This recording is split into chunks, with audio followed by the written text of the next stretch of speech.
নমস্কার বন্ধুরা, 5 মিশেলি কিচেনে আপনাদের সবাইকে স্বাগত। আজকের রেসিপি দই চিংড়ি।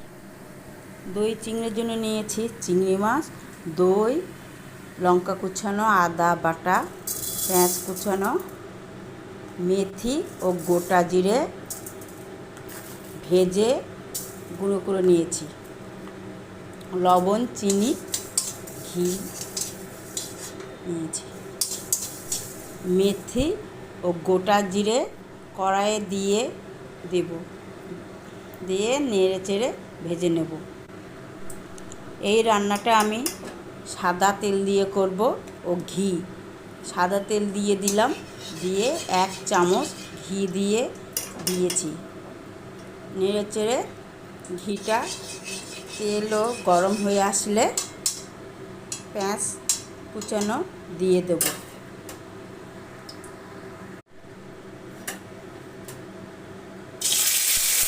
পেঁয়াজটা দিয়ে দিলাম, দিয়ে ভালোভাবে নেড়ে চেড়ে নেব।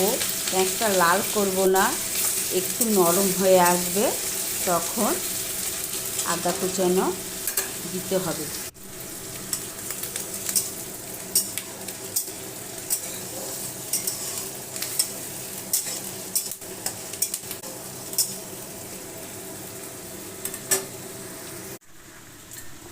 এবার ভেজে রাখা মশলাটা গুঁড়ো করে নিয়ে নিচ্ছি।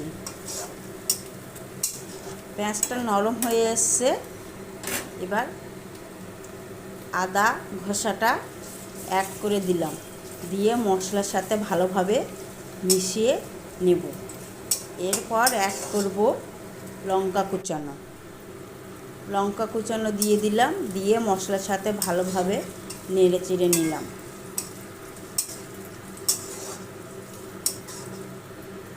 পেঁয়াজটা এবার লাল হয়ে এসছে, এবার দইটা দিয়ে দেবো। আমি 300 গ্রামের দই নিয়েছি, হাফ দইটা দিয়ে দেবো। 300 চিংড়ি মাছের জন্য 300 গ্রাম দই নিয়েছি। দইটা দিয়েছি, দিয়ে এবার ভালোভাবে নেড়ে চেড়ে নেব। দইটা এমনভাবে নেড়ে চেড়ে নিতে হবে যাতে এতে দই আর না দেখা যায়, ওপরে শুধু তেল ভেসে আসবে।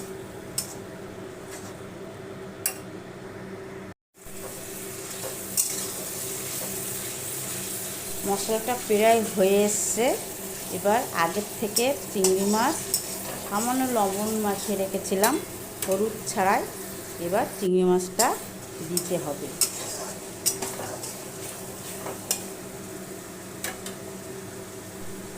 ভেজে রাখা মশলাটা এবার অ্যাড করে দিলাম, দিয়ে ভালোভাবে মশলার সাথে মিশিয়ে নিলাম।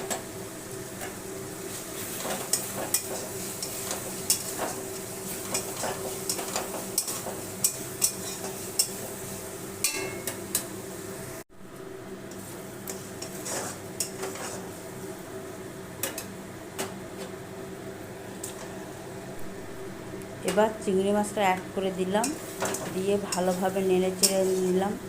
যতক্ষণ না লাল হবে ততক্ষণ নেড়ে নেব। চিংড়ি মাছটা গায়ের রং এবার পরিবর্তন হয়ে এসছে প্রায়, এবার বাকি দইটা দিতে হবে।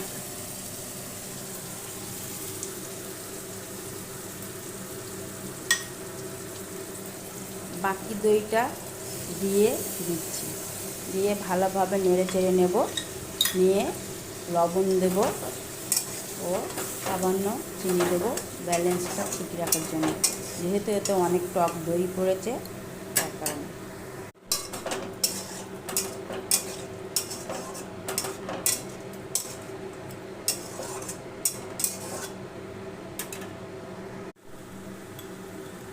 এবার পরিমাণ মতো লবণ দিয়ে দেব ও সামান্য চিনি দেব, দিয়ে ভালোভাবে নেড়ে চেড়ে নেব। এই রান্নায় কোনো জল দেব না।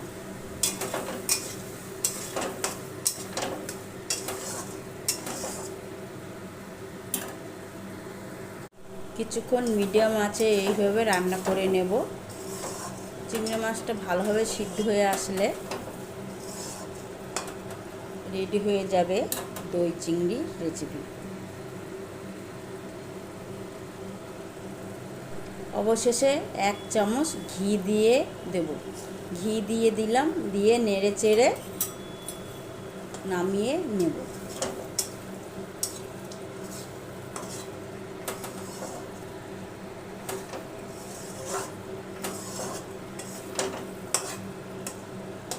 রেডি হয়ে গেছে দই চিংড়ি। ভিডিওটি আজকের এই পর্যন্ত।